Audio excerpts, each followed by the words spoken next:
ইতিহাসের অন্ধকারে লুকিয়ে আছে এমন এক প্রযুক্তি যা হাজার বছরেরও পুরনো। সমুদ্রের তল থেকে উদ্ধার হওয়া এই অদ্ভুত যন্ত্র আজও বিজ্ঞানীদের বিস্মিত করে। আসুন জানি পৃথিবীর প্রথম কম্পিউটার অ্যান্টিক্যাথেরা মেকানিজমের রহস্য। 1901 সালে গ্রিসের অ্যান্টিক্যাথেরা দ্বীপের কাছে সমুদ্র থেকে উদ্ধার করা হয় একটি নৌযান। কিন্তু নৌযানের ভিতরে ছিল অদ্ভুত যন্ত্র, তামা ও ব্রোঞ্জের চাকা দিয়ে তৈরি। বিজ্ঞানীরা এটিকে প্রথম দেখাতেই বলেছিলেন এটি এক প্রাচীন কম্পিউটার।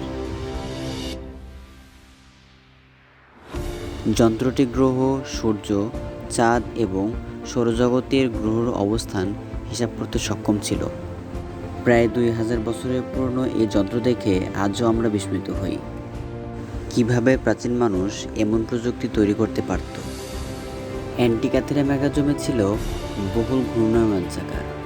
এগুলি সূর্য, চাঁদ ও গ্রহের গতিপথ নির্ধারণ করতে পারত। গবেষকরা কম্পিউটার মডেল ব্যবহার করে দেখেছেন এটি ব্যবহার করে প্রাচীন গ্রিসের মানুষ সূর্যগ্রহণ, চন্দ্রগ্রহণ, পূর্ণিমা ও অমাবস্যার তারিখও নির্ধারণ করতে পারত। মনে হয় তারা এক ধরনের ভবিষ্যৎ দেখার ক্ষমতা পেত। এই যন্ত্রের সবচেয়ে রহস্যময় দিক হলো আজও কেউ পুরোপুরি বুঝতে পারেনি কিভাবে এটি তৈরি হয়েছিল। যদিও তখন প্রযুক্তি এত উন্নতি ছিল, তাহলে আমাদের প্রাচীন ইতিহাসের ধারণা কি ঠিক? বিজ্ঞানীরা এখনও মডেল ও সফটওয়্যার ব্যবহার করে এর পদ্ধতি খুঁজেছেন।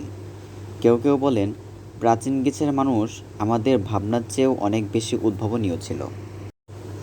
অ্যান্টিক্যাথেরা মেকানিজম শুধু একটি যন্ত্র নয়, এটি প্রমাণ করে প্রাচীন মানুষের গণিত, জ্যোতির্বিদ্যা এবং যান্ত্রিক প্রযুক্তিতে কতটা দক্ষ ছিল। আজকের আধুনিক কম্পিউটার ও ঘড়ির ঘণ্টা ধারণা এর মধ্যেই লুকিয়ে আছিল। প্রায় 2000 বছর আগে তৈরি হওয়া এই যন্ত্র আজও আমাদের কৌতূহল বাড়ায় এবং সভ্যতার ইতিহাসকে নতুন দৃষ্টিকোণ দেয়। অ্যান্টিক্যাথেরা মেকানিজম পৃথিবীর প্রথম কম্পিউটার, 1000 বছরের প্রাচীন প্রযুক্তি যা আজও আমাদের বিস্মিত করে।